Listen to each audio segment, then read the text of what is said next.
Kick it. If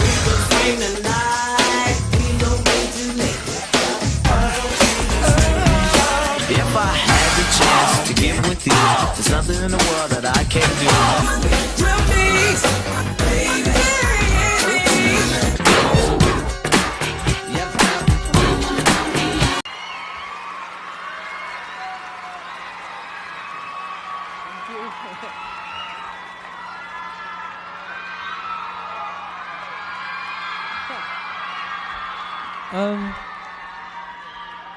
I really wasn't expecting to win.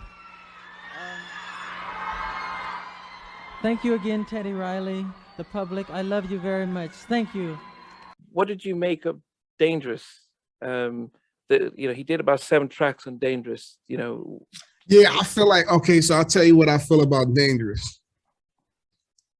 Some of Teddy's best production from a standpoint of being, you can tell he was being challenged by Michael with the sonics and different things, right? Yeah. Arguably, Remember Tom is still probably one of my favorite, songs. I mean, him and Bernard Bell just went in on that, right? Yeah. I felt that they should have let Teddy just mix the whole album. Yeah. Because the mixes, and this is how you know the difference, the mixes of Dangerous and the mixes of Bobby Brown's, which were all done in a similar time frame, right? If you put Bobby Brown's album on right next to Michael's, you'll hear the knock is way harder. Right? So it's like, and I know what that means. That means that Michael had like his teams of mixers that he was used to working on it. But when Teddy did Bobby Brown, it's like Teddy and his squad.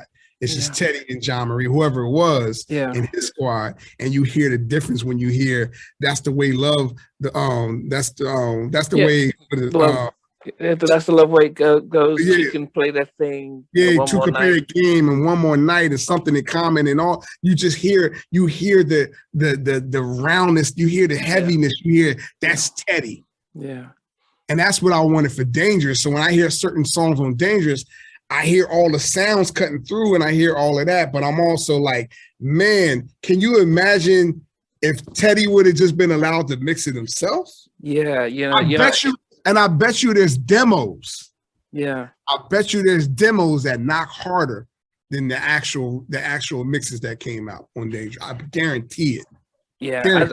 Yeah. I mean, as I said, it had amazing production, but the Bobby album is one of my favorite because it just had so much. I think speaking to Eric Williams from Blackstreet, he said that when MCA said, listen to this he was part of the Flex, and Lou Sal Jr. said, look at the production you guys are doing, listen to the Bobby album, and they just like look at the whole production, and Teddy was in his element with that Bobby album. And I think with the Mike album, he didn't have the freedom, as you said, because as I said, I've seen the stuff with Guy and stuff. I used to hate playing my music for Teddy. I'll tell you a little quick story.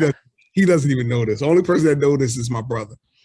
So when I first got the opportunity to play my music for Teddy, the first time when my dad drove us to Virginia Beach, that 6-hour drive, and I got a chance to play it and to see him and Big Bub and all the people in the room went crazy, right? And that was such a moment for me. And Teddy told me, man, you can come down here anytime you want. And I would come down and I would be down there. And anytime Teddy's like, yo, you got something you want to play me?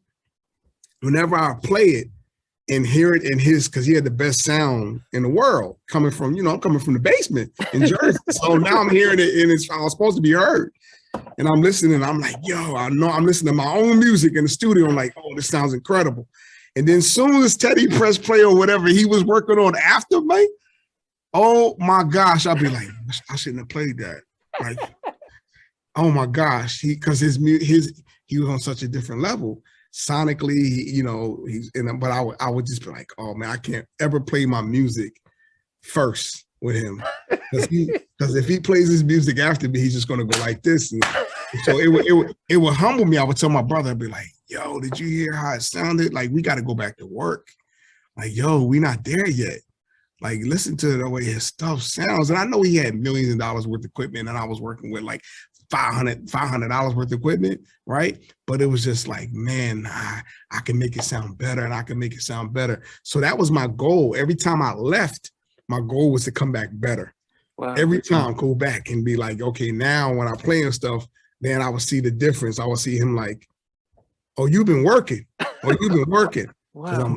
I'm tooling myself. I'm getting better because I'm listening to a master. Imagine you a basketball player and you're 14 years old and you have access to LeBron James or Kobe Bryant or Michael Jordan. That's what it was for me. Yeah. I had access to a master.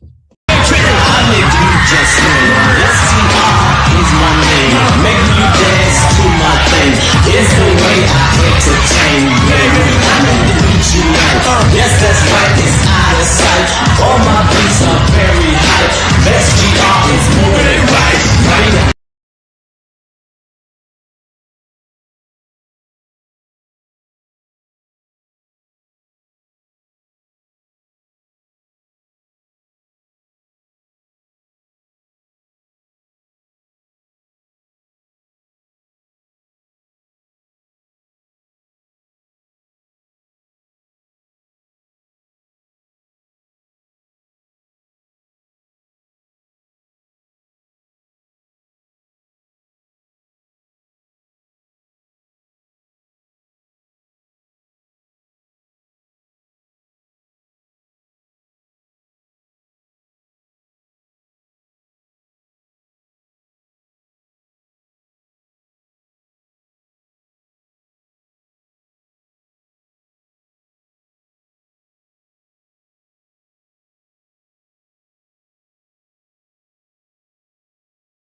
I just want to hear from you.